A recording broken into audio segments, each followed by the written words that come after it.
예, 오늘은 누가복음 16장 19절부터 31절까지 있는 우리가 잘 알고 있는 부자와 나사로에 대한 이야기를 공부하도록 하겠습니다. 그동안 우리가 계속 공부를 해왔지만 잃은 양의 비유나 잃은 아들의 비유, 또 여러 가지 비유를 통해서 배운 내용은 우리가 알고 있던 것들이 얼마나 문자대로 스토리대로 알고 있기 때문에 영적 의미를 전혀 놓치고 있었다. 이제는 진리의 세계에 들어와서 눈을 뜬 자가 되어지면 이 성경을 풀어주시는 성령님의 역사하심에 나와 함께 하시는 것을 경험하게 되어지면 누구든지 이 성경의 진리를 듣고 또는 자기가 성경을 읽고 이제 깨달을 수가 있다는 것을 이제 눈치채게 되실 것입니다. 이제 깨닫는다는 것은 성령께서 풀어주셔야만 가능한 겁니다. 우리 스스로가 할 수 없습니다. 오늘 부자와 나사로의 비유도 이제 불의한 청지기의 비유가 끝났죠. 그리고 불의한 재물로 친구를 사겨라. 남의 것에 충성하게 되어지면 원래 너희 것을 주겠다. 육신의 생각, 보이는 세상 여기에서 열심히 최선을 다해서 진리를 배우면 원래 너의 것, 가짜가 아닌 진짜를 주겠다. 그래서 믿음 있는 자가 되어서 하나님 나라가 너에게 주어진다. 또 원래 너의 것, 진짜가 있는데 그걸 주기 위해서 가짜로 던져놓은 것이야. 그러니까 불의한 재물, 재물과 하나님의 나라는 결국은 그것도 하나인데 하나님과 하나 되지 않으면 이게 떨어져 있으면 간음이다. 그리고 부자와 나사로도 역시 똑같은 얘기를 지금 해주고 있는 건데 그 사이에 불의한 청지기에 대한 비유를 듣고 난 다음에 바리새인들이 비웃는 장면이 나옵니다. 누가복음 16장 14절부터 18절 이 부자와 나사로 비유가 시작되기 전에 예수님의 입에서 시작되기 전에 바리새인들이 불의한 청지기의 비유를 듣고 굉장히 비웃습니다. 비웃는 저들을 향해서 다시 또 말씀하시는 거죠. 그들에게 말씀하시길 율법과 선지자는 요한의 때까지다. 그리고 사람마다 그리로 침입한다. 율법이 하늘에 떨어짐보다도 천지가 없어짐이 유리하다. 그러니까 1.1획도 떨어지지 않는다. 그러니까 네 가지 계명으로 압축하면 뭐 살인하지 마, 간음하지 마, 거짓 증거하지 마라, 사랑해라. 이것이 내 생각과 육신의 모든 율법의 조항들이 이 네 계명을 통해서 다 이루어지게 되어지면 이 완성이 되는 것 아니겠습니까? 그러니까 내 것이 다 파괴가 되어지고 하나님이 주시는 말씀으로 완성이 되어야 돼요. 그럼 말씀 한마디 한마디가 다 이루어질 것을 말씀하고 계시면서 마지막 구절에 뭐라고 말씀하시냐면 이 바리새인과 비웃는 바리새인들에게 이 부자와 거지 나사로에 대한 이 얘기를 하시기 전에 맨 마지막 말씀이 뭐냐면 이렇게 간음 얘기를 해요.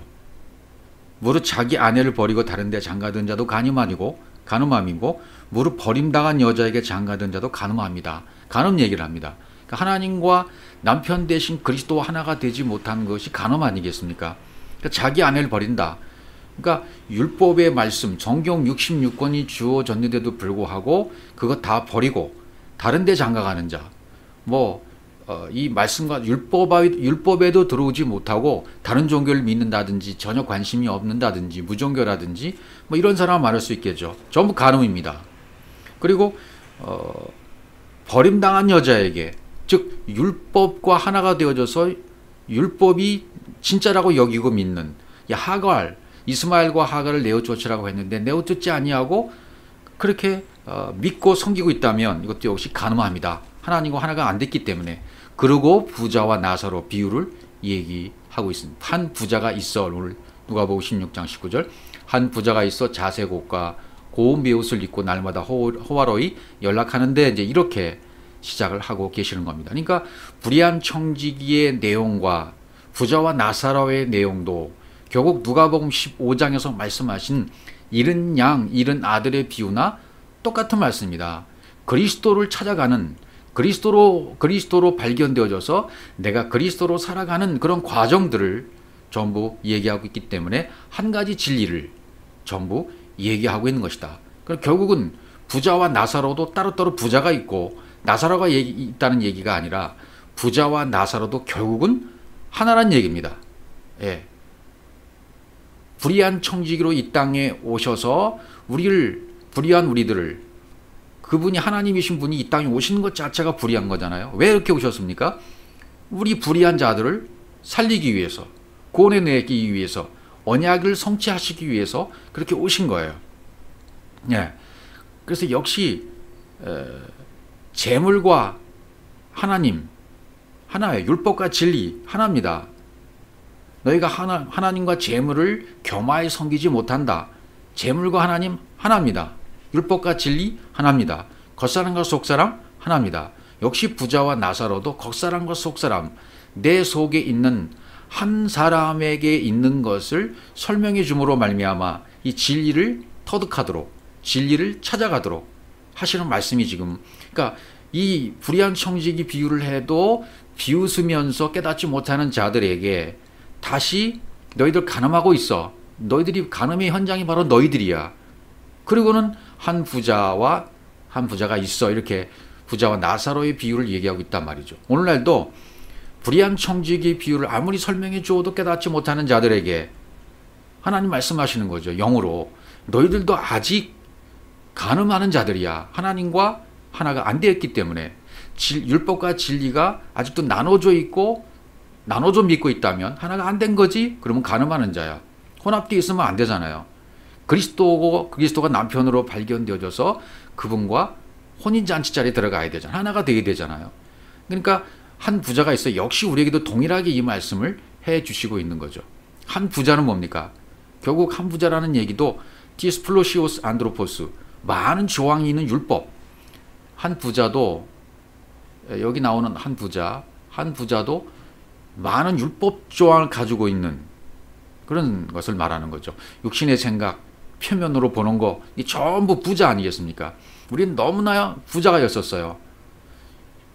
30년, 40년 동안 신앙생활을 열심히 한 사람들은 굉장히 큰 부자였습니다. 왜? 성경 66권을 스토리로는 사건으로 너무 잘 알아요. 근데 영적 의미를 몰라요. 깨닫지를 못해요. 예. 바리새인들처럼 진리를 가르쳐줘도 비웃어버려요. 지금도 이 진리의 말씀을 전파해도 수많은 사람이 비웃고 있습니다. 우리 교회가 최고라는 거죠. 우리 목사님이 최고라는 거죠.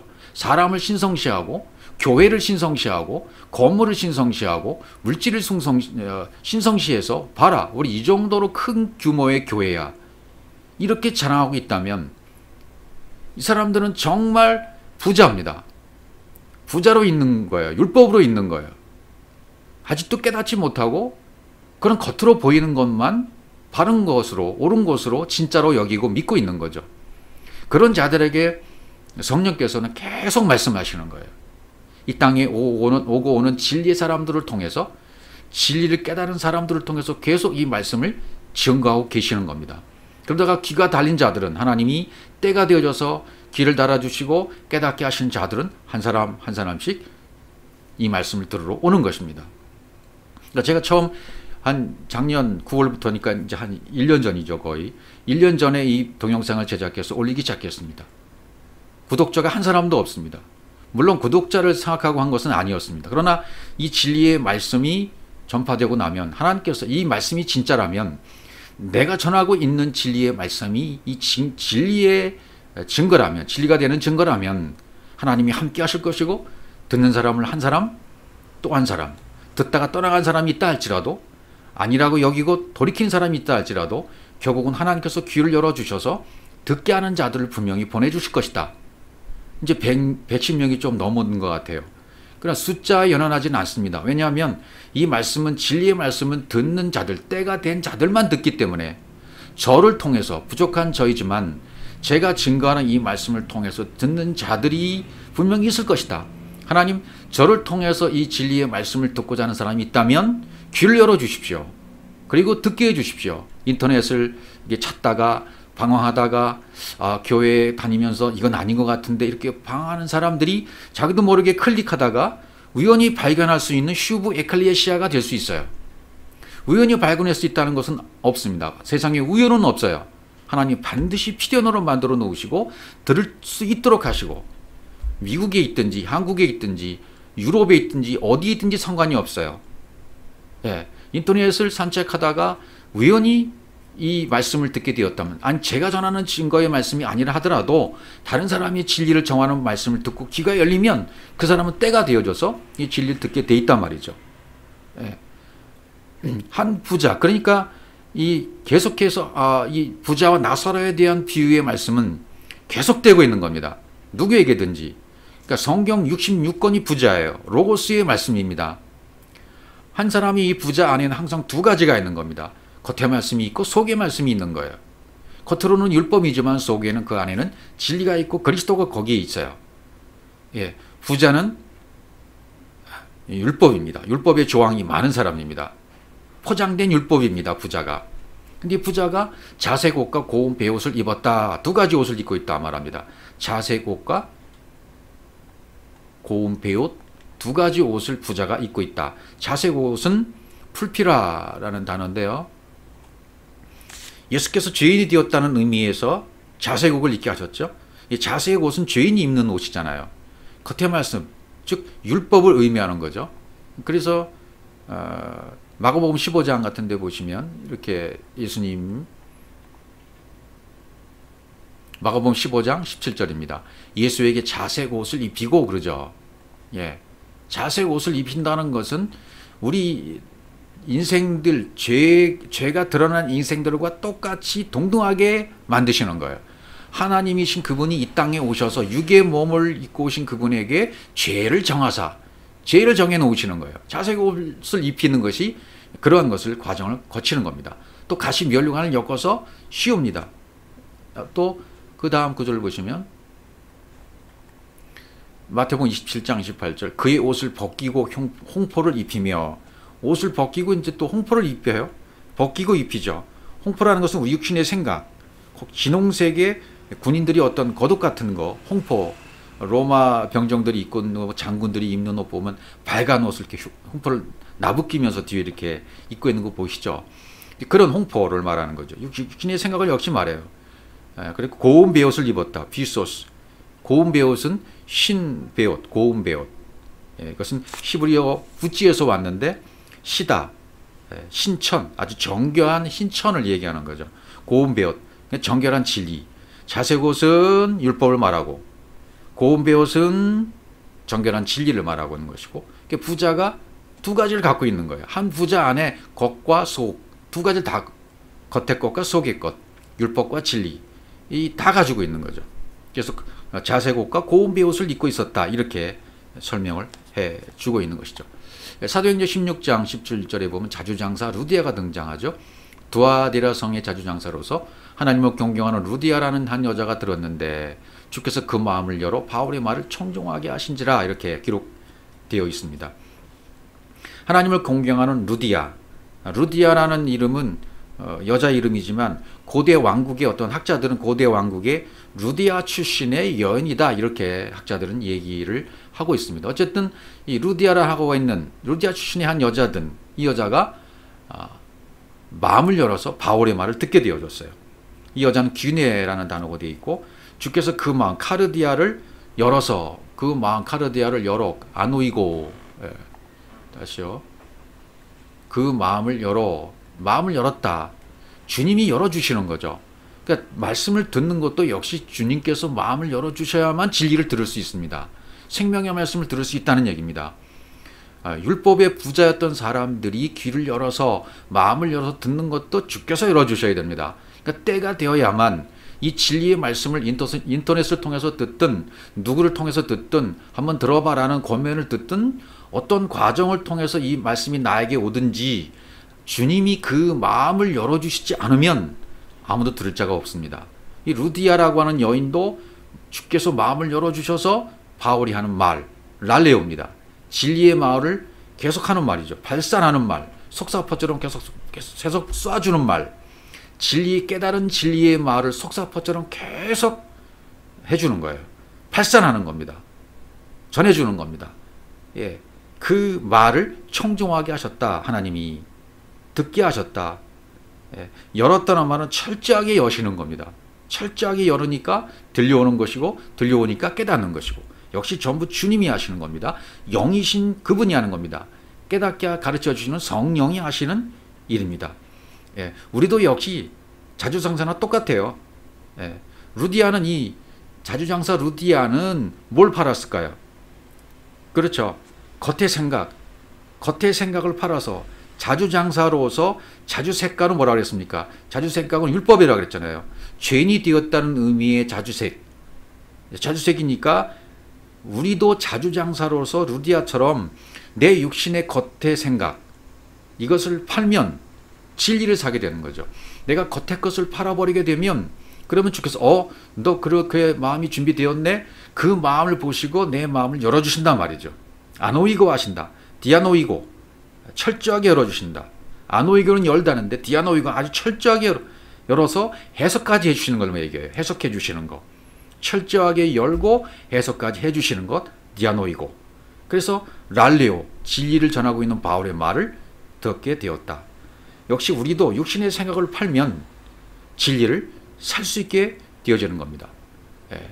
여기서 날마다 주께서 그 마음을 열어 날마다 광야의 시간 반복적으로 흐르는 계속 이런 시간을 우리에게 주어지게 됩니다. 그 다음에 호아로이 연락하는데 그렇게 되어 있죠. 누가복음 다시 돌아가시면 호아로이 람프로스 호아로이란 말은 횃불 빛이다 빛을 내다에서 램프에서 왔습니다. 율법 성전을 의미하는 거죠. 율법 성전은 겉이 어떻게 생겼습니까? 호락하게 생겼잖아요. 화려하게 생겼죠. 예, 호아로이 연락하는데 말은 우프라이노 좋은에다가 푸후렌 곱비를 매다 자갈 물리다라는 단어가 합쳐졌어요.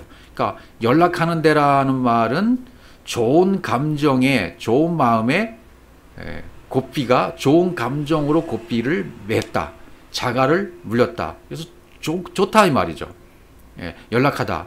마음이 깊은 것을 얘기해요. 자색 옷을 입고 호화로이 연락하는데 이렇게 말씀을 듣고 깨닫는 단계 처음에는 율법과 진리를 우리가 나누고 있다가 율법을 진짜라고 여기고 있다가 알고 보니까 이게 둘이 하나라는 것을 알게 돼요. 이 진리를 깨달으면 율법과 진리가 결국은 하나였구나 이렇게 깨닫게 되는 거죠. 이런 눈을 갖게 되면 그때 이제 평안이 샬롬이 우리에게 오게 되는 겁니다. 그러니까 이건 부자와 나사로 비유를 한 부자가 있어라고 말씀하시는 것은 부자는 겉의 것을 말씀하시는 것이고 그 다음에 나사로가 등장하는데 나사로는 안의 것을 얘기해요. 속사람을 얘기해요.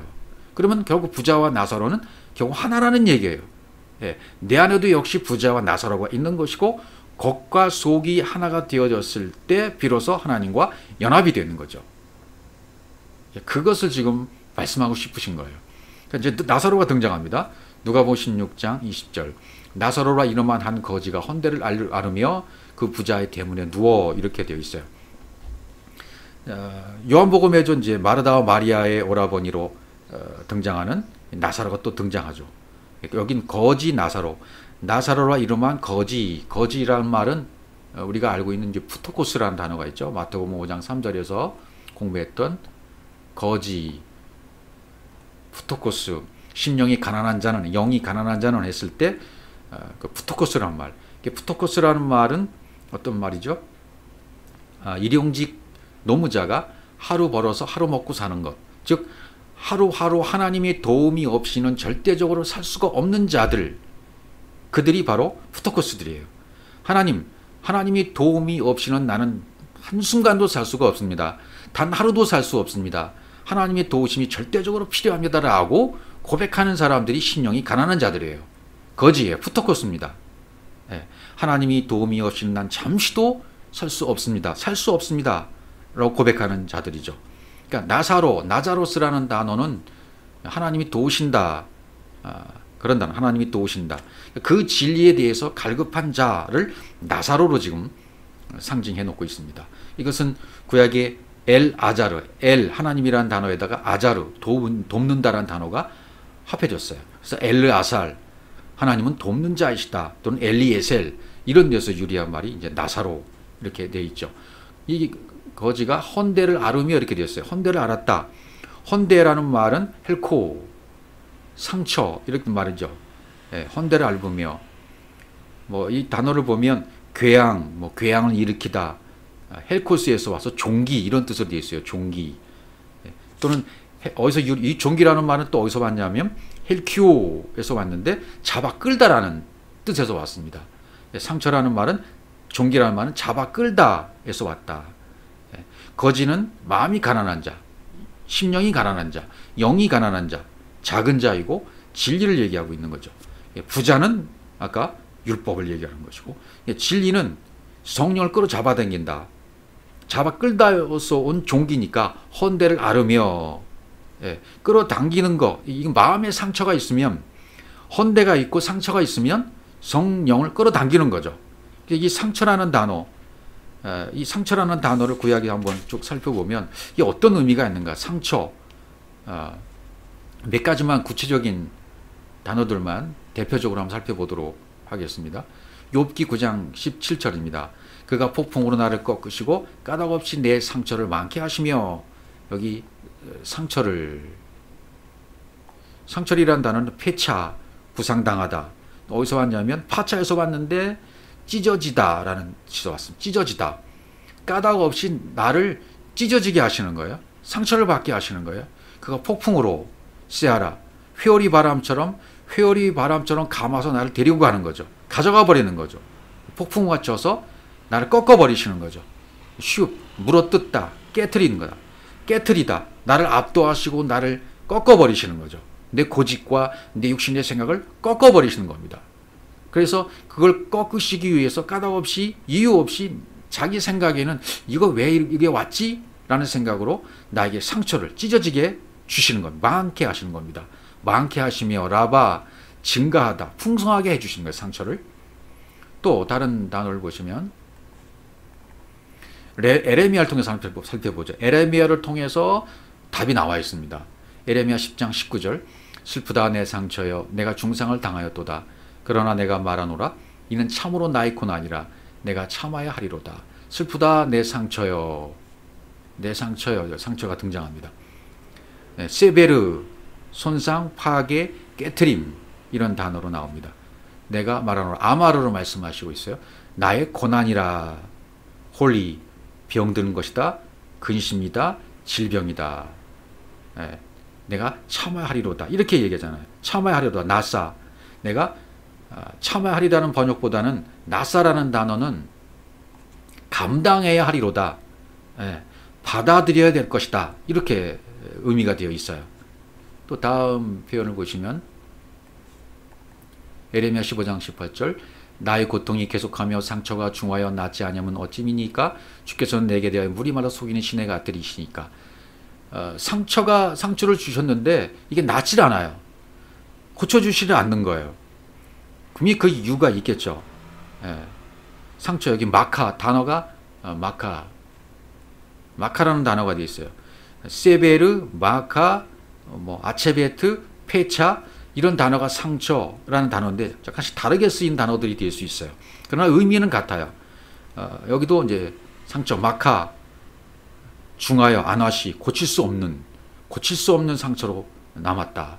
이유가 있겠죠. 이제 그런 이유를 살펴보도록 하겠습니다.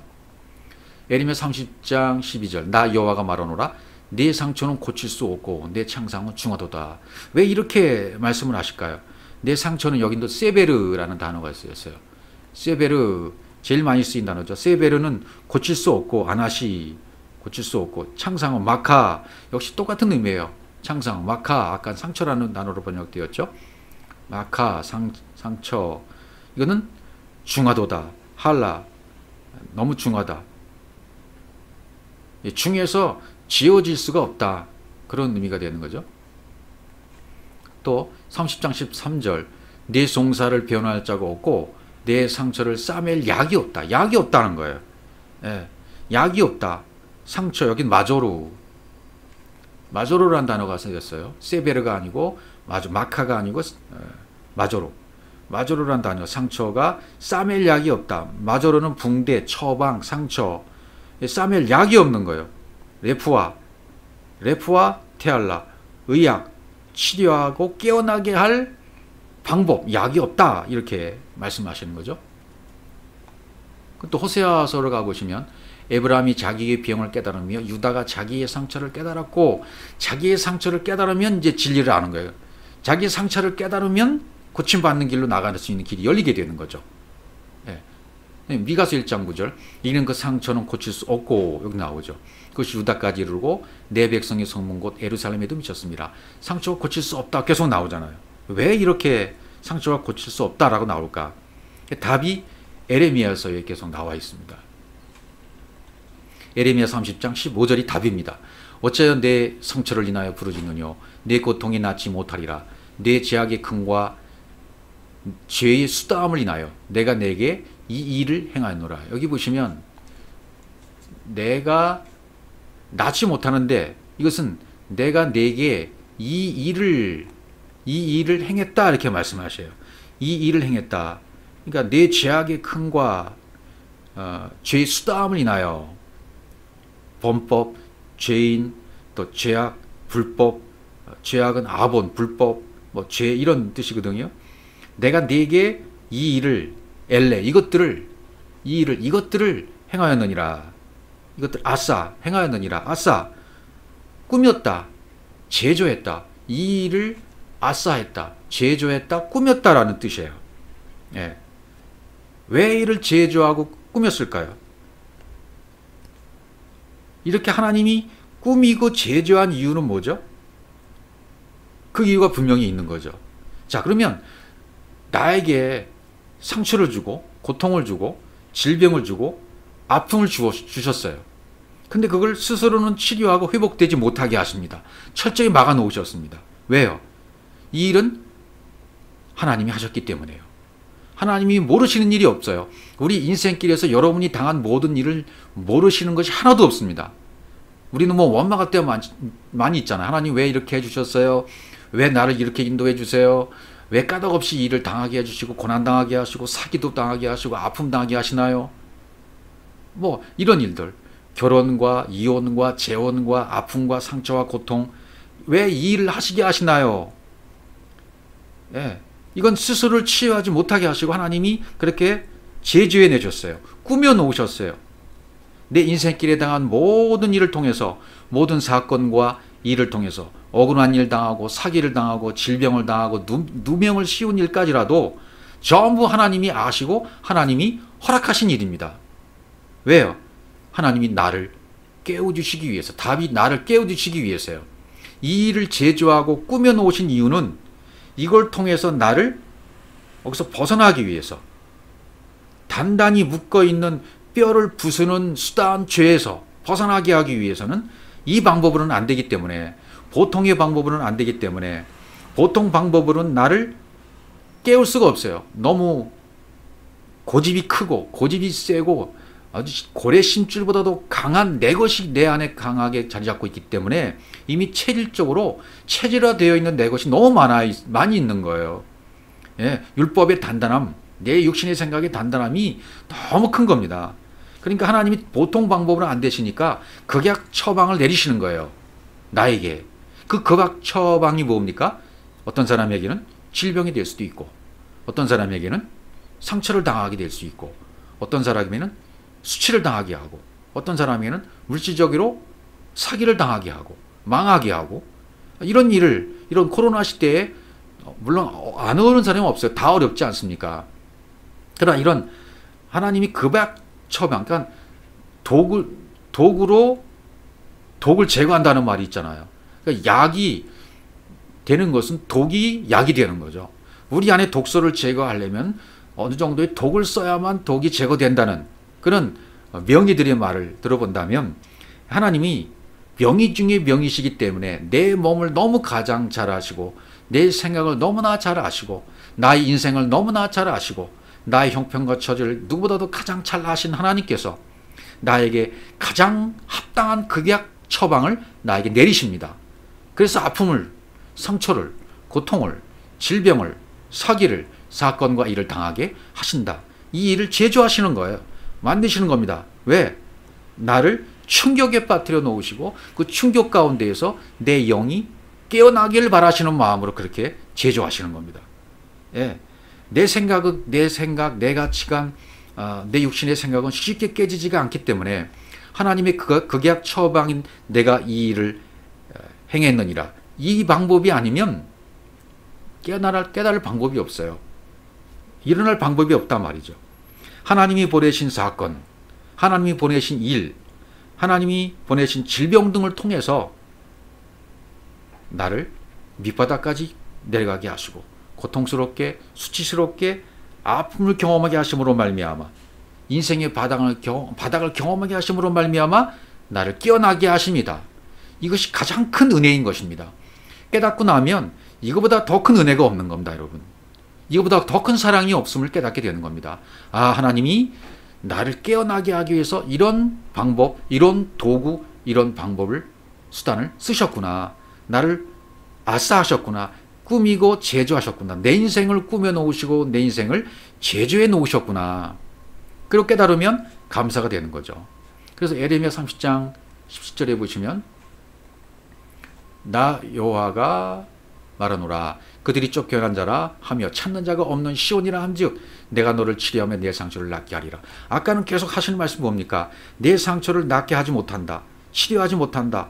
회복하지 못한다고 계속 말씀하셨어요. 그러니까 너희들의 방법으로는, 인간의 방법으로는 그 어떠한 사람의 교훈으로도 치료가 안 된다. 내가 이 일을 만들었기 때문에, 제조했기 때문에. 상처를 낫게 하는 방법 뭐냐면 쫓겨난 자라고 고백하는 거다. 나는 쫓겨난 자입니다. 나는 티끌입니다. 나는 먼지입니다. 나는 아무것도 아닙니다. 찾는 자가 없는 시온이라. 내가 찾던 것이 진짜라고 여기는 자는 거기가 시온이라고 여깁니다. 내가 찾던 것이 진짜라고 여기고 내가 찾던 교회, 내가 찾던 진리, 내가 찾던 목회자, 내 마음 꼭 맞는 사람 찾았어요? 그런 교회를 만났어요? 그럼 여기야. 그리고 그 교회에 정착하잖아요. 물론 다 그렇게 신앙생활 합니다. 그러나 그러다가 자기 눈으로, 자기 귀로 직접 하나님의 말씀을 확인하는 사람은 시온이 되는 겁니다. 찾는 자가 없는 시온이라 한즉, 아, 이 율법교회에서는 내가 아무리 찾아도 진짜가 없구나. 전부 가짜로구나. 이걸 깨달은 사람은 찾는 자가 없는 시온에 온 거예요. 아무도 없는 시온에 온 거예요. 그러면 그때야, 아, 내가 가짜를 가지고 신앙생활 했구나. 이런 깨달은 자들이 된다면 내가 너를 치료하여 내 상처를 낫게 하리라. 이렇게 된단 말이죠. 이게 하나님의 은혜, 축복인 것입니다. 얼마나 큰 감사인지 몰라요. 그러니까 이런 마음의 상처, 고통, 아픔, 이런 것은 뭘 끌어당긴다고요? 성령을 끌어당기는 거예요. 이 상처가 영을 끌어당기는 거예요. 예. 하나님이 영이 끌어당기는 것은 마음의 상처를 당한 자입니다. 이 상처를 낫게 하시기 위해서 끌어당기는 거예요. 상처를 앓고 있다 그랬잖아요. 예. 그러니까 이것을 이제 개들이 와서 핥게 되는 거죠. 누가복음 16장 21절. 그래서 이제 부자의 상에서 떨어지는 것으로 배불리라 하며 심지어 개들이 와서 헌대를 핥더라. 이렇게 되는 거죠. 대문에 지금 앞절에서는 대문에 있잖아요. 한 부자가 있어. 그의 대문 앞에 버려진 채, 부자의 대문 앞에 버려진 채 이렇게 되어 있어요. 대문, 퓰레, 보이는 성전문이에요. 보이지 않는 문은 듀라라고 하고 보이는 문은 퓰레라고 합니다. 성전 안에 들어가야 되는데 아직은 성전 문에 있어요.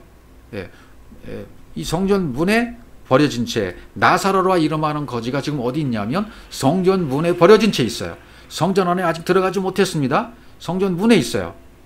그래서 성전에서 떨어지는 양식이 갈급하게 기다리고 있는 나사로예요. 근데 부자들이 줄 능력이 없죠. 겉사람이 아직 못 깨달았으니까요. 속사람 깨닫지 못하는 거예요. 나사로가 이제 성령을 의미하는 거예요. 그 과정을 좀 설명하는 거잖아요. 예수께서 몸을 벗어야만 성령께서 오실 수 있죠. 예수께서 몸을 벗고 육이 처리되어야만 영이신 그리스도로 다시 오시지 않습니까? 십자가의 죽음이 있어야 돼요. 그러니까 헌대투성이,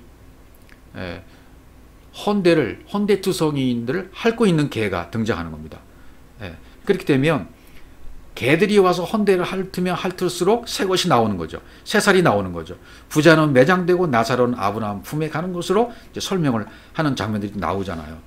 그러니까 부자의 상에서 떨어지는 것이 뭔가 말이죠. 이제 부자의 상에서 떨어지는 것으로 배부리려 하며 이렇게 되죠. 떨어지는 것은 부스러기. 부자의 상은 뭡니까? 율법의 상이에요. 율법이 차려져 있는 상에서 떨어지는 것. 율법 속에는 뭐가 있습니까? 율법 속에는 진리가 있죠. 그러니까 율법의 상에, 부자의 상에 떨어지는 것은, 부스러기는 진리예요. 이것으로 배불리려 하는 건 맞죠.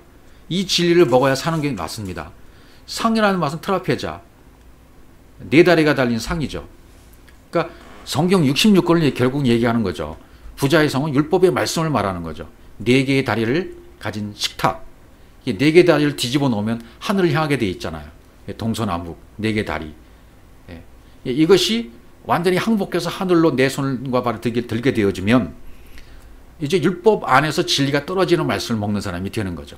베블리리 함에 율법에서 떨어지는 진리로 이렇게 돼야 돼요. 이것을 먹고 율법에서 진리로 빨리 바뀌어야 된다 그 말이죠. 심지어 개들이 와서 헌대를 핥더라. 부자에서 떨어지는 거, 부자의 상에서 떨어지는 거 진리입니다. 개들이 와서 헌대를 핥는 거 역시 진리입니다. 똑같은 거예요. 왜냐하면 이 개들이 뭔 줄 알아야 돼요. 이제 예수님은 이 땅에 오셔서 개 취급을 받았잖아요. 예, 영접을 안 했으니까 개 취급을 받는 거예요. 헌대를 핥고 계시는 분은 예수 그리스도십니다.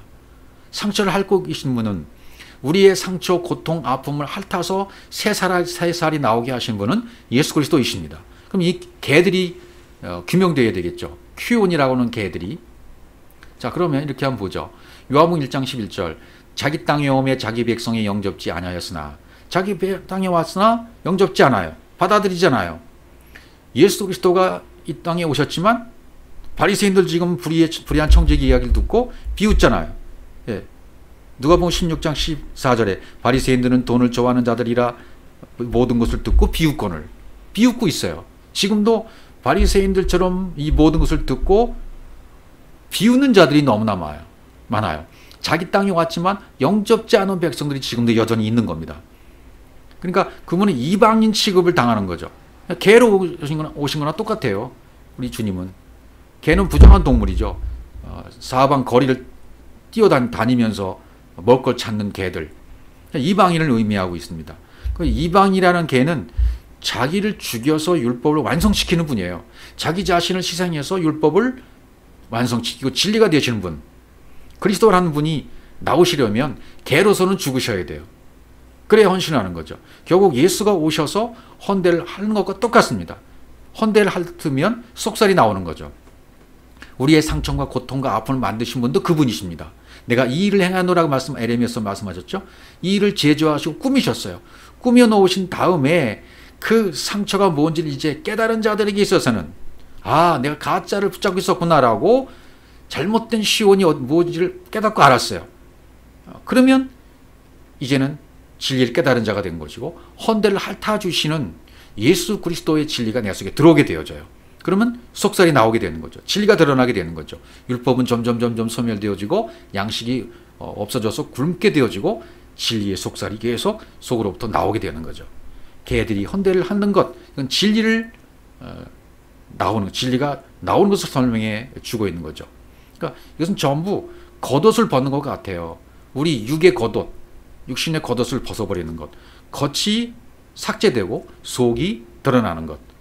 내 안에 있는 일이 지금 부자와 나사로를 비유를 통해서 말씀해 주고 있는 것입니다. 헌대를 핥았다라는 말 있죠. 핥았다. 아폴레이코. 아폴레이코라는 말은 겉 표면을 핥았다. 이렇게 되어지죠. 핥았다. 헌대를 핥더라. 아폴레이코. 아포라는 단어하고 레이코, 핥다라는 단어가 합쳐져 있는 거예요. 아포는 분리 또는 완성, 그렇게 되어 있고, 아포로부터. 그러니까 핥아서 완성시키는 거고, 깨끗이 핥아서 겉의 것이 멀리 떨어져서 분리되게 속의 것으로 완성되는 것. 겉의 것은 멀리 떨어져 버리고 속의 것으로 완성되는 것. 그게 아폴레이코입니다. 핥는 겁니다. 그러니까 핥더라는 단어에 이렇게 진리가 포함되어 있는 단어예요. 마음, 심령이 가난한 자들의 상처를 그분이 핥아주시는 겁니다. 상처와 고통이 왜 왔는지를 깨달은 자들에게 이제 진리로 드러나게 하시는 것이 그분이 핥아주시는 거예요. 성령이 깨닫게 해주시는 거예요. 성령이 풀어주시는 거예요. 말씀을 공급하시는 거예요. 마침내 율법의 말씀이 전부 진리로 전환돼 버리죠. 그렇게 되어지면. 그러면 새 살이 나왔다, 진리가 나왔다라고 말하는 거죠. 율법의 겉의 것을 해결해 주시는 분이 바로 영으로 오신 그분이십니다. 그러니까 자기 육체로 십자가에서 해결해 버리시고 큐온, 개로서 이방인의 개로 와서 육체를 헌신하시고 육체를 꺾으시고 육체를 죽이시고 영으로 만드시는 겁니다. 그래서 진리로 핥아주시는 거죠. 그 다음에 22절을 계속 보시면 이에 그 거지가 죽어 천사들에게 받들려 아브라함 품에 들어가고 부자도 두고 장사되매. 이제 죽는 것을 통해서, 죽는다는 것은 이제 잠잔다, 잠을 잔다는 표현으로 성경은 많이 표현하고 있죠. 잠자는 상태가 죽음의 상태, 거지가 죽어 예수 그리스도의 십자가의 죽음을 상징하는 거죠. 광야에서 이 개가 와서 핥고 헌신하고 섬기고 율법을 진리로 계속 만들어 가시잖아요. 여러분과 저의 삶에서 광야의 삶을 통해서도 계속 이 개가 와서 계속 핥으셨던 거예요. 계속 핥고 헌신하고 깨닫고 이 진리의 말씀으로 계속 가게 하기 위한 그분의 인도하심이 계속 우리에게 있었던 것입니다. 그러니까 부자의 죽음은 육체의 예수를 의미하는 거죠. 그러니까 내 겉사람, 내 육체를 얘기하는 것이 부자입니다. 이 부자가 죽었다. 육체 예수가 죽었다. 내 겉사람이 죽었다. 거지 나사로의 죽음은요, 그리스도를 의미하는 거죠. 거지 나사로의 죽음은 그리스도의 죽음을 말하는 거죠. 육체와 영이 십자가에서 매달리면 어떻게 돼요? 육체는 땅에 매당되는 거죠. 육체는 죽는 거죠. 영은 하나님 품으로 가는 거잖아요. 부자도 죽어 아브라함 품에 들어가고, 거지가 죽어 천사들에게 받들려 아브라함 품에 들어가고, 이렇게 묘사를 해놨잖아요. 그러니까 천국은 이미 말씀드렸다시피 천국과 지옥은 장소적인 개념은 하나도 없는 것이다. 이 너희 안에 있느니라. 하나님 나라는 너희 안에 있다고 말씀하셨기 때문에 우리 안에서 전부 일어나는 일들입니다. 천사들에게 언약이 이루어지는 거죠. 하나님의 약속이 우리에게는 복이죠. 천사들에게 받들려 복된 소식입니다. 천사들, 성경 66권이 될 수도 있고요. 복된 소식, 진리의 언약, 받들려 아포페로 데려가다, 언약대로 됐다. 거짓 나사로는 죽어서 영이 깨어나서 언약의 말씀대로 되었다. 언약에 의해서 그분이 죽으시고 영으로 오셨다. 언약대로 율법이 완성돼서 사랑으로 하나가 되었다. 그래서 아브라함 품에 들어갔다. 열국의 아버지, 성전 되신 그분, 진리의 성전, 마음 성전이 온전히 지어졌다. 겉성전이 아니고 진짜 성전이 지어졌다. 이제 나사로는 그런 표현이죠. 품에, 요한이 콜포스 품에 들어갔다 그랬죠. 아브라함 품에 들어갔다. 콜포스. 요한이 예수의 품에 안긴 것은 요한과 예수 그리스도가 하나라는 설명으로 요한복음에서도 말씀해주고 품이란 얘기를 해주고 있습니다. 요한복음 13장 23절입니다. 예수의 제자 중 하나 곧 그의 사랑하시는 자가 누굽니까? 사도 요한 자신을 얘기하는 거죠. 예수의 품에 의지하여 누웠느니라. 하나가 된 거예요. 품에 누웠다는 것은 하나가 됐다는 거죠. 연합이 됐다는 거예요. 그러니까 아브라함과 나사로도 지금 역시 하나가 됐다는 거예요. 영으로 하나가 됐다는 겁니다. 아브라함, 아버지 상징하죠. 아버지와 내가 하나가 됐다는 거죠. 아버지가 내 안에, 내가 아버지 안에. 나사로가 그 품에 들어갔다는 것은 뭡니까? 영으로 아버지와 함께 계신다는 그런 의미로 쓰여졌습니다. 그러니까 나사로가 아버지 품에 들어갔다. 나사로가 뭐가 된 겁니까? 나사로가 영이 됐다는 것이고, 나사로가 아버지인 영과 하나가 됐다는 것이고, 결국 나사로도 그 아버지와 똑같이 되었다. 아버지가 가지고 있는 그 영과 똑같이 되었다. 하나님은 한 분이시니까 아버지 따로 영 따로 있는 게 아니잖아요. 결국 하나가 된 거죠. 나사로도 역시 신적 존재가 되었다. 신분과 위치가 그렇단 말이죠. 아버지 위치가 되었다. 영의 위치가 되었다. 요한복음 1장 18절 본래 하나님을 본 사람이 없을 때 아버지 품속에 있는 독생하신 하나님이 나타나셨느니라. 여기도 아버지 품속에라고 되어 있어요. 아버지 품속에 있는 독생하신 하나님, 아버지 품속에 독생하신 분이 계셨어요. 말씀이 육신이 되신 예수 그리스도셨습니다. 품으로 돌아갔다는 것은 아버지 품속에 있는 독생하신 하나님이 나타나셨다가 십자가에 죽으시고 다시 원래 자리로 돌아가는 거죠. 품으로 육신을 벗으시고 본래대로 돌아가시는 거죠. 본래 품으로 복귀가 되는 거죠. 그분이 오셔서 복귀한 것은 무엇인가 완성을 해놓고 가는 거예요. 이 땅에 오셨다가 무엇을 완성하죠? 율법을 완성합니다. 사랑으로 완성합니다. 영으로 완성해 놓으셨습니다. 율법과 진리가 십자가에서 하나가 됐습니다. 그리고 다시 원래대로 들어간 거예요. 그리고 아브라함 품에 나사로가 들어갔다. 그걸 표현해 주심으로 말미암아 우리도 역시 그렇게 될 것을 이야기해 주고 있는 것이죠. 그러니까 이 비유들 하신 말씀은 이미 해놓은 말씀 가운데 스토리를 이렇게 짜서 말씀하신 거죠. 예, 그래서 성령이 오시는 것이 유익하다 그러잖아요. 부자도 죽어서 장사됐다, 매장됐다, 흙으로 돌아갔다, 죽어 아포드네스코라는 단어가 쓰였어요. 장사되었다, 답토. 부자는 아래에서 난 자, 매장되어야 되죠. 육체니까. 나사로는 위에서 온 자, 영이니까 다시 품으로 원래 자리로 가는 거예요. 육체는 아래에서 나신 분이고 그의 안에 있는 그리스도는 위에서 오신 분입니다. 이런 표현이 요한복음에 있죠. 요한복음 8장 23절입니다. 예수께서 가라사대 너희는 아래에서 나왔고 나는 위에서 났으며 너는 이 세상에 속하였고 나는 이 세상에 속하지 아니하느니라 이렇게 말씀하셔요. 주님이 직접 육체의 몸을 입고 오신 그분은 어디서 나신 분입니까? 위에서 난 분이에요. 위에서 오신 분이에요. 예. 예수라는 육체는 이 세상에 속했고 율법의 말씀도 그대로 받으면 법이 되어버리죠. 사망의 법이 되어버리죠. 그 법에서 해방시켜 주시려고 십자가에서 완성을 하시는 거예요. 요한복음 3장 31절 위로부터 오시는 이는 만물 위에 계시고 땅에서 난 이는 땅에 속하여 땅에 속한 것을 말하느니라. 하늘로서 오시는 분은 만물 위에 계시나니 그가 그 보고 들은 것을 증거하되 그의 증거를 받을 리가 없도다. 그 증거를 받을 이들이 없어요. 증거를 보고 증거해도 받는 이가 없어요. 이거 지금 바리새인들도 부자와 나사로 이 비유를 하기 전에 불의한 청지기 비유를 듣고 어떻게 했다 그랬습니까? 비웃었다 그랬잖아요. 비웃었다. 또 예수님이 오병이의 비유를 말씀하셔도 이 말씀을 듣고 우리와 다른데 우리가 있던 것과 다르다 이렇게 말씀해서 실족해서 넘어지잖아요. 다 떠나가잖아요. 예수를. 지금도 그런 경향이 많습니다. 진리의 말씀이 선포되면 실족해서 떠나가는 것이 정상이에요. 내가 알는 것과 다른데 이렇게 떠나가는 게 정상이에요. 지금도 그렇게 이 진리가 선포되고 있지만 떠나가는 사람들이 그렇게 많은 이유가 거기 있는 겁니다. 왜? 아직도 자기 육이 깨어지지 않았기 때문에. 그러나 이 근처에 입구에도 안 들어온 사람은 이게 무슨 말인지 모르는 거예요. 증거를 받는 이가 없기 때문에 그래요. 요한복음 3장 33절 그의 증거를 받는 이는 하나님을 참되시다 하여 인쳤느니라. 인침을 받아야 영으로 인침을 받아야만 이 증거를 받을 수 있는 사람이 되어져요. 예, 아무나 받을 수 있는 것이 아니라 때가 되어야만 귀가 열려야만 이 말씀을 듣는 겁니다. 그러니까 마음의 상처를 자기가 인정해야 돼요.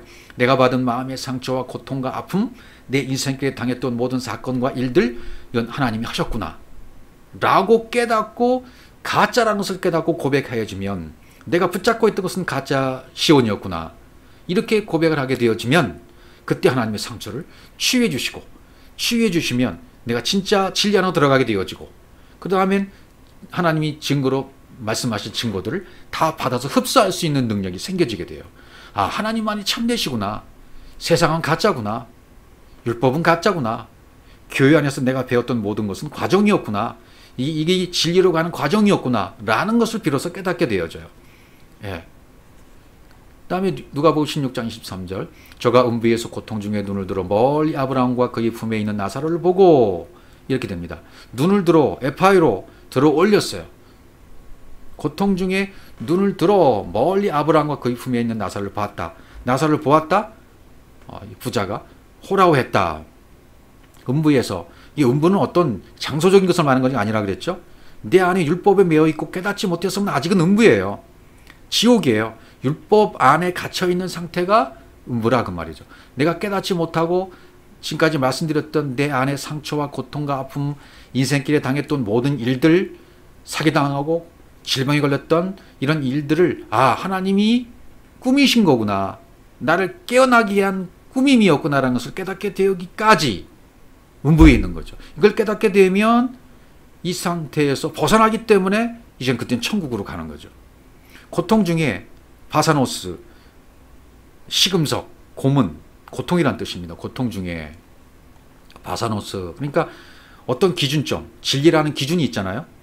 율법은 지금 기준에서 벗어나 있어요. 안의 것이 시금석이 되어야 되는데 안의 것, 속의 것이 기준이 되어야 되는데 진리가 기준이 되어야 되는데 겉의 것이 기준이 되어 있으면 밖에 있는 거죠. 그 자체가 고통인 거죠. 지옥인 거죠. 나라는 육신의 생각에서 벗어나지 못하면 그것이 지옥이 있는 상태고 고통받는 상태라 그 말이죠. 예. 고통 중에 눈을 들어 멀리 아브라함 그품에 있는 나사로를 보고 이렇게 돼야 돼요. 그러니까 내 생각으로 꽉 차 있는 상태 지옥이고 고통 중입니다. 눈을 들어 보고 율법이 진리를 보고 있다는 의미죠. 예.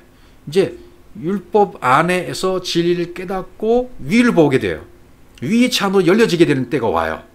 그러면 진리가 들어오는 거죠. 말씀이 흡수가 되어져요. 이때는 누구든지 다 오게 되어집니다.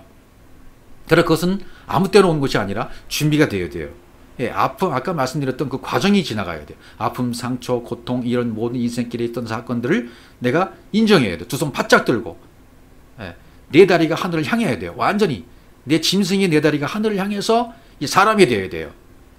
우리 사람도 이 손과 발을 하늘을 향하면 내 다리잖아요. 이게 완전히 항복된 상태로 되어지면 이게 진리 상태로 들어간 상태가 되는 거예요. 항복이 되어져야 돼요. 내 생각과 가치관과 내 의로움, 이 해가 져야 되죠. 바짝 손을 들어야 돼요. 그러면 짐승의 상태에서 벗어나서 이제 사람이 되는 거죠. 두 다리로 설 수 있는 사람이 되는 거죠. 그동안은 네 다리로 기어 다니는 짐승이 불과했어요. 이 음부에 있을 때는요. 그러니까 하나님의 성령께 장악되려면 이 스스로 고통이라는 것을 깨닫게 되어줄 자가 없으니까 하나님이 깨닫게 해주셔서 이것이 하나님이 꾸며놓으신 상처와 아픔과 고통이었구나. 이걸 깨닫게 되어지면 그때 이걸 이제 깨닫게 되어지고 십자가를 경험하게 되고 그 과정을 겪게 되어지면 그때부터 영이 나를 장악하기 시작합니다. 그럼 눈을 들어 보게 돼요. 호라오게 돼요. 그의 품에 있는 나사로를 보고 아브라함과 그의 품에 있는 나사로를 호라오게 될 수 있는 거죠. 그러니까 속사람이 이제는 겉사람이 깨어지니까 겉사람의 입장에서 속사람을 이제 나오게 인정하게 되는 거죠. 내 안에 있는 속사람이 드러나게 되는 거죠. 이걸 호라오했다. 부자가 율법이 나사로를 바라보는 거죠. 원래 나사로는 영이니까 영은 볼 수가 없잖아요. 봤다고 하는 것 자체가 율법과 진리가 하나 되는 모습을 그려주고 있는 거예요. 율법이 진리 차원으로 점점 변하는 모습을 지금 점점 자꾸만 보여주고 있는 거예요. 호라오했다. 율법과 진리가 하나가 된 거예요. 여러분과 저도 호라오가 되어지면 이 율법이 전부 변해서 진리가 된 상태입니다. 율법이 진리를 본 것과 같으니까 둘이 하나가 되는 거예요. 율법 안에 있는 진리가 드러나서 진리로 하나가 돼버렸어요. 하나가 됐다고 말이죠. 다음 누가복음 16장 24절 보시면 불러가로되 아버지 아브라함이여 나를 긍휼히 여기사 나사로를 보내어 그 손가락 끝에 물을 찍어 내 혀로 서늘하게 하소서 내가 이 불꽃 가운데 고민하나이다. 손가락 끝에 물을 찍어달라 이렇게 말하죠. 나를 긍휼히 여겨주십시오. 나사로를 보내서 손가락 끝에 물을 찍어 혀를 서늘하게 해주십시오. 불꽃 가운데 고민하는데 이게 다 무슨 말일까요? 불러 소리를 지르는 거예요.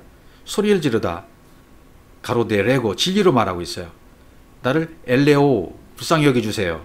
나사로를 보내서 그 손가락 닥틸리오스 손가락에는 닥틸리오스 데카에서 왔습니다. 여러분 데카메르라는 그런 작품도 있잖아요. 10가지 이야기. 데카는 열이라는 말이죠. 열에서 유리한 게 손가락 10개잖아요. 닥틸리오스 손가락 끝에 물을 찍어서 내 혀를 서늘하게 해주십시오.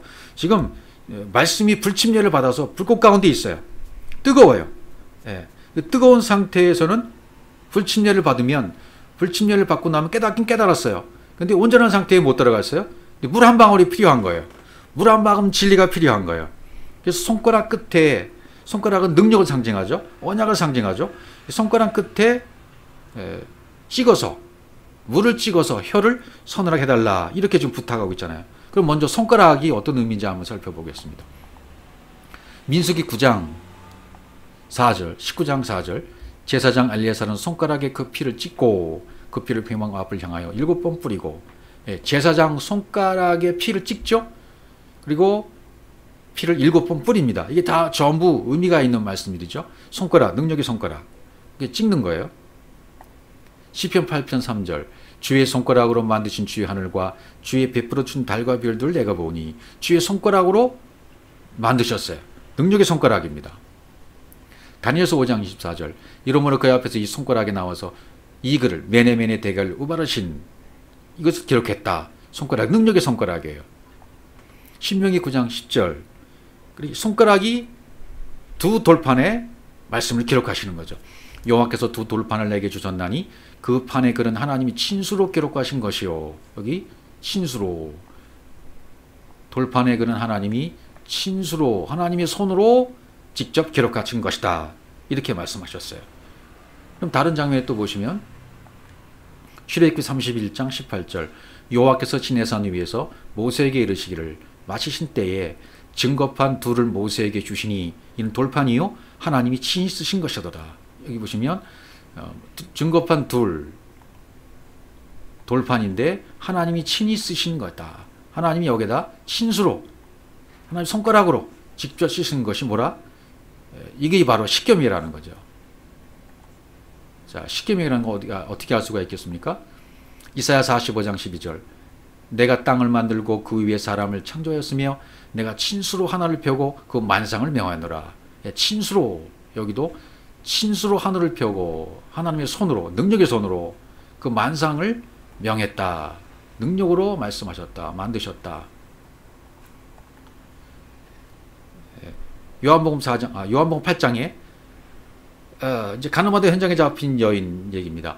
저에게 이렇게 말하면 고소할 조건을 얻고자 하여 예수를 시험하여 미뤄라. 예수께서 몸을 굽히사 손가락으로 땅에 쓰시니 예수께서 몸을 굽히셨다. 몸을 굽혔다는 얘기는 십자가의 죽음을 얘기하는 것이고 손가락으로 땅에 쓰셨다는 얘기는 아까 말씀하신 친수로 땅에 쓴 내용 그게 뭔가 이제 그것만 알면 되겠죠. 그죠? 또 두 번째 또 말씀하셔요. 저희가 묻기를 맞이하는지라 이에 일어난 가로되 너희 중에 죄 없는 자가 먼저 돌로 치라 하시고 다시 몸을 굽혀 두 번째가 진짜죠. 첫 번째 두 번째 항상 둘째 번째 것이 완성하는 거죠. 다시 몸을 굽히사 손가락으로 땅에 쓰시니 이 손가락으로 땅에 쓰셨다니 내왕에 뭘 쓰셨을까? 신학자들도 분분하잖아요. 성경이 말하는 말을 들어보죠. 신명기 4장 13절 여호와께서 그 언약을 너에게 반포하시고 너희로 지키라 명하셨으니 곧 십계명이며 어디에 두 돌판에 친수로 친히 쓰신 것 두 돌판에 친히 쓰신 것이 뭐라고요? 십계명이다 말이죠. 그러니까 가늠하다 현장에 잡힌 여인에게 나타나셔서 몸을 굽혀 손가락을 땅에 쓰신 내용도 역시 무엇을 쓰셨냐면 친수로 주신 10 계명이었다. 예, 내가 바로 그 죄인이네 라고 이제 깨닫게 되는 거죠. 이 말씀을 들으면 10계명 10 계명을 깨닫게 되어지고 이걸 쓰면 이걸 쓴 것을 본 사람들이 깨닫는 거예요. 그 결과가 뭡니까? 한 사람 한 사람 다 깨닫잖아요. 젊은이부터 늙은이까지 전부 깨닫게 되어지고 내가 바로 그 죄인이네 하고 다 떠나가는 거예요. 이게 하나님의 역사하심입니다. 언약의 끝지점에 가면 이게 물 한 방울이 되는 거죠. 친수로 기록하신 말씀 10 계명 그 언약의 계명 그것을 하나로 말하라면 사랑입니다. 진리입니다. 그게 물 한 방울이 되는 겁니다. 진리의 물 한 방울을 찍어서 내 혀에 대주세요. 그러면 내가 말을 할 수 있을 겁니다. 그러면 나사로와 부자가 완전히 부자와 나사로가 하나가 되는 거예요. 내 혀를 서늘하게 하소서. 카타시코 내 혀를 상쾌하게 해주세요. 호흡하다에서 유래했어요. 혀 카타시코 카타라는 단어와 푸시코라는 단어가 합쳐졌습니다. 카타 뭐뭐에 대하여 관하여 통하여 뭐뭐로부터 푸시코 호흡하다 그러니까 이렇게 되는 거죠. 혀를 통하여 호흡하다 혀에 관하여 호흡하다 혀로부터 호흡하다. 예, 혀로 호흡할 수 있다는 거 말을 할 수 있다는 거죠. 다시 말씀드려서 영이 되어 복음을 전할 수 있게 되는 것이다.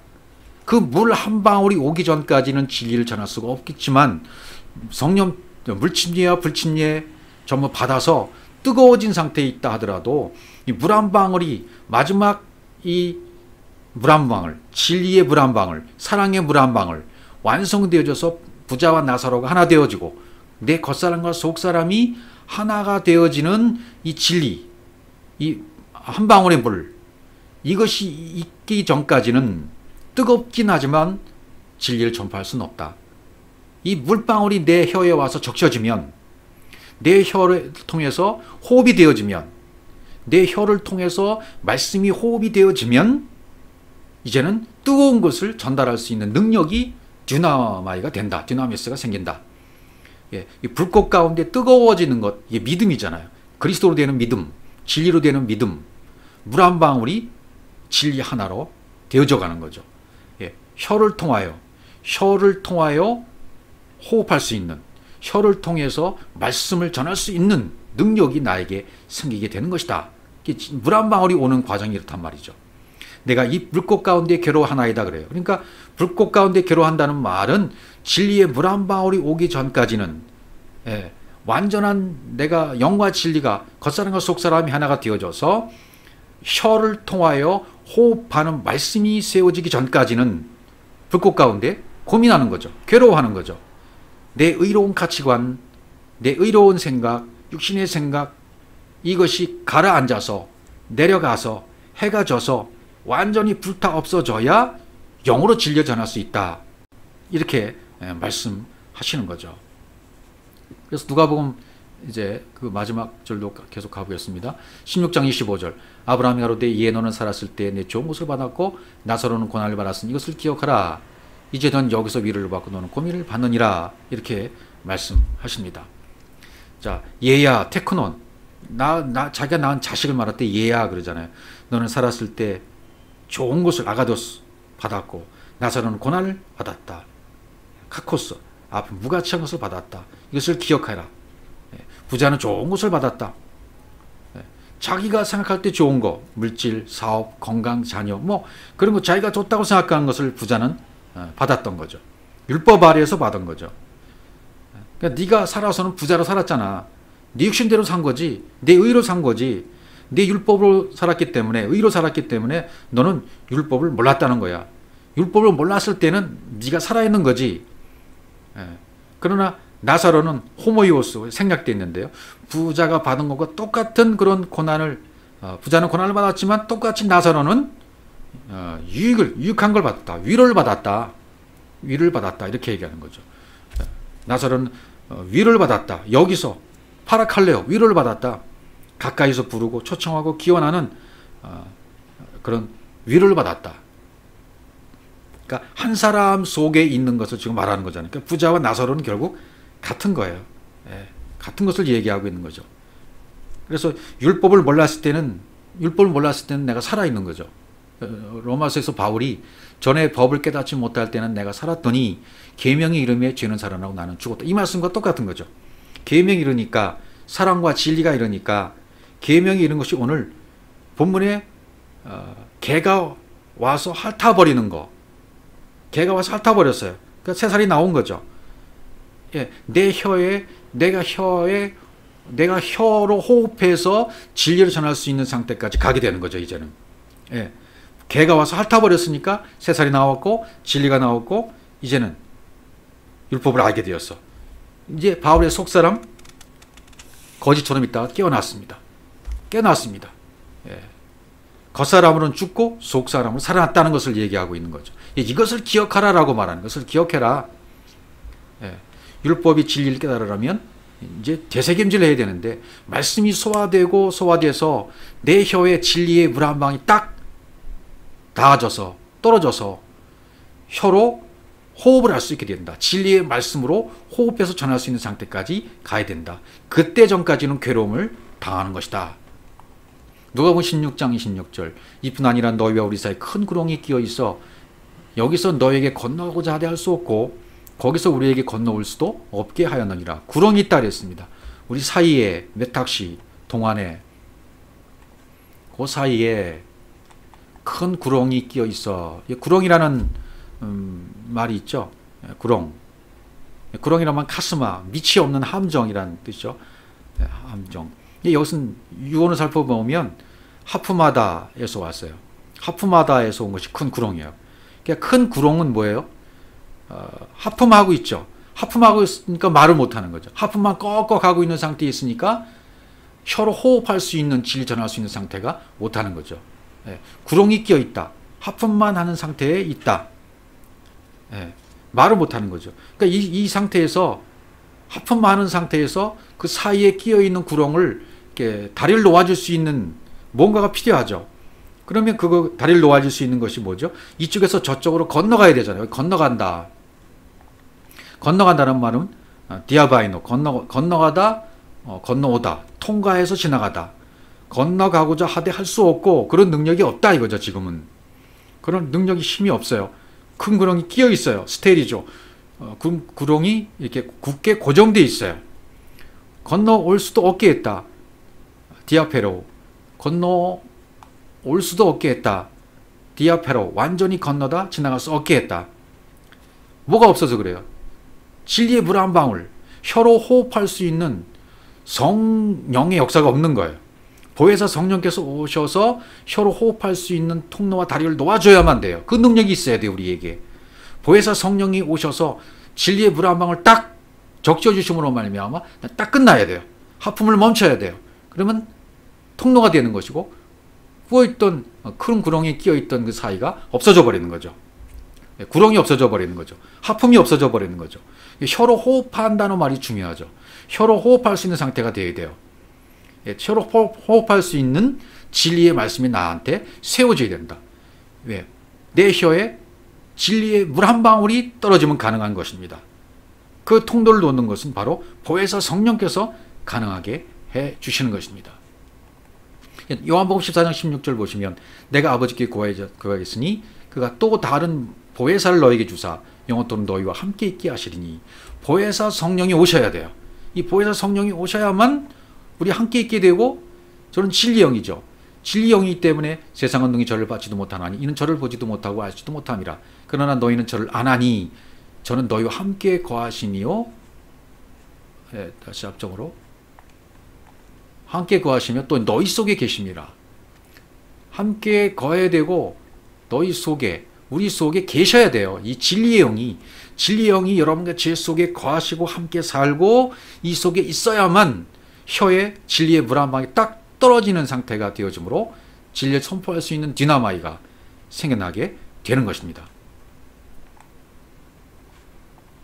누가복음 16장 27절 가로되 그러면 구하노니 아버지여 나사로를 내 아버지 집에 보내소서라고 부자가 요청해요. 요청 구하노니 에로타오 간청한 거죠. 구하노니 에로타오 간청하다 탄원하다 나사로를 아우토스를 그를 나사로를 아버지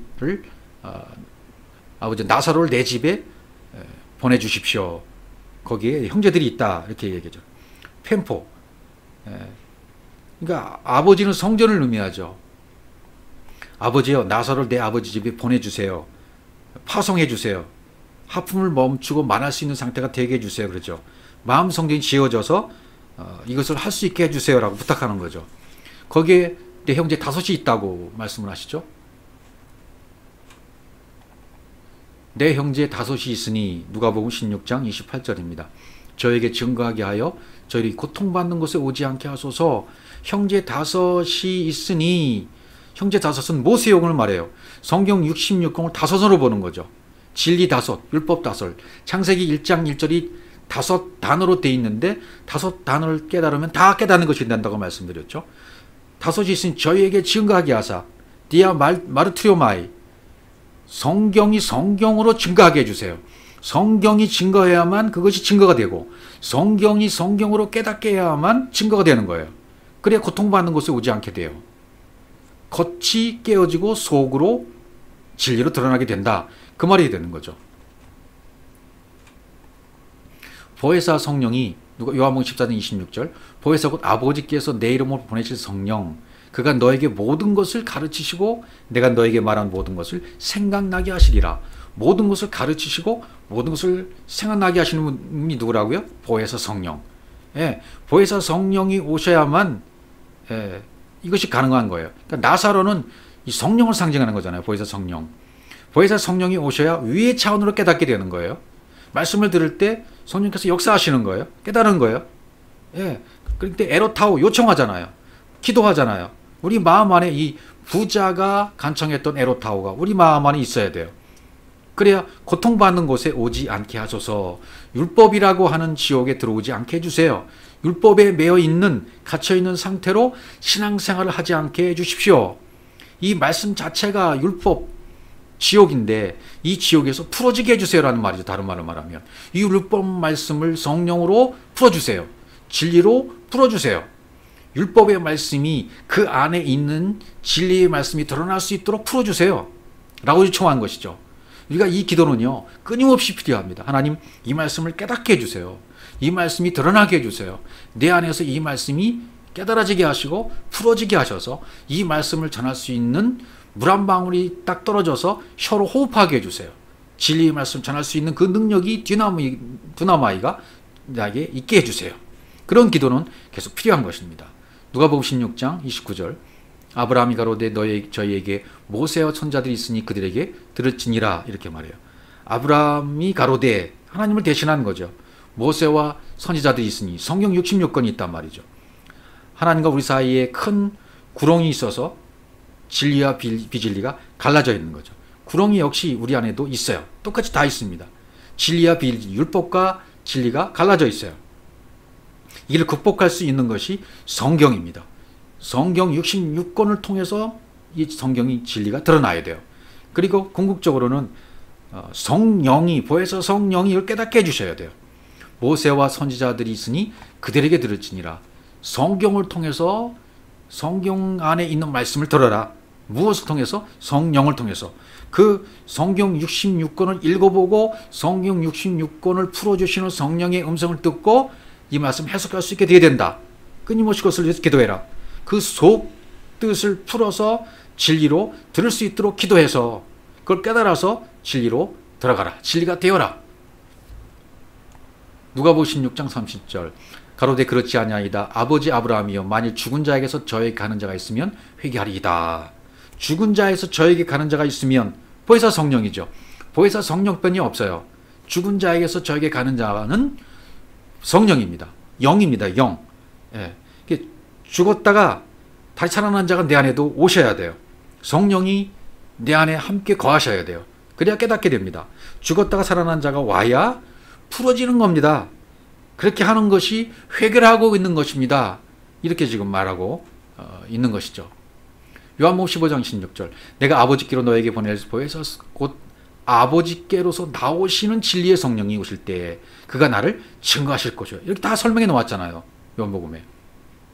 보혜사 성령, 아버지께서 나오시는 진리의 성령이 오실 때, 그 영은 아버지께서 나오시는 진리의 영이에요. 아버지로부터 나오는 영이에요. 아버지와 하나의 영이에요. 그 영이 나한테 와야만 그가 나를 증거해요. 그가 그리스도를 증거해요. 진리를 증거해요. 성령이 오셔야 풀어지고 증거가 된다. 성령은 진리의 영이기 때문에 이 영은 진리만 말합니다.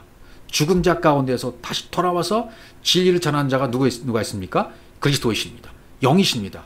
모세와 선지자에게 듣지 아니하면, 성경을 통해서 듣지 아니하면 진리 듣지 않게 되어집니다. 성경을 벗어나면 안 됩니다. 성경 66권 안에는 로고스 말씀을 통해서 로고스 안에 있는 그 레마의 말씀으로 깨달아져야 됩니다. 모세와 율법 선지자에게 듣는 것이 없으면 성경 말씀을 진리로 배우지 않으면 안 된다. 성령이 오셨다 할지라도 권함을 받지 않는다. 하나가 되지 않는다. 이 성경을 통하지 않으면 하나가 안 된다는 얘기죠. 성령이 율법과 진리를 화해시켜서 회개케 해서 하나가 되게 만든다는 겁니다. 그래서 권함, 회의도 화해시키다, 진정시키다. 성경 말씀을 율법이 진리로 풀어지는 말씀을 들어야 되는데 듣는 것만 가지고는 안 되니까 성령의 인도하심, 성령의 역사하심, 성령의 파루시아가 내 안에 일어나야 됩니다. 그래야 내 육신의 생각이 박살나고 깨어져서 진리로 되어집니다. 그러면 내 혀에 진리의 물 한 방울이 세워져서 진리의 혀로 호흡할 수 있게 되어지고 전할 수 있게 되어지고 진리를 증거하는 자가 된다.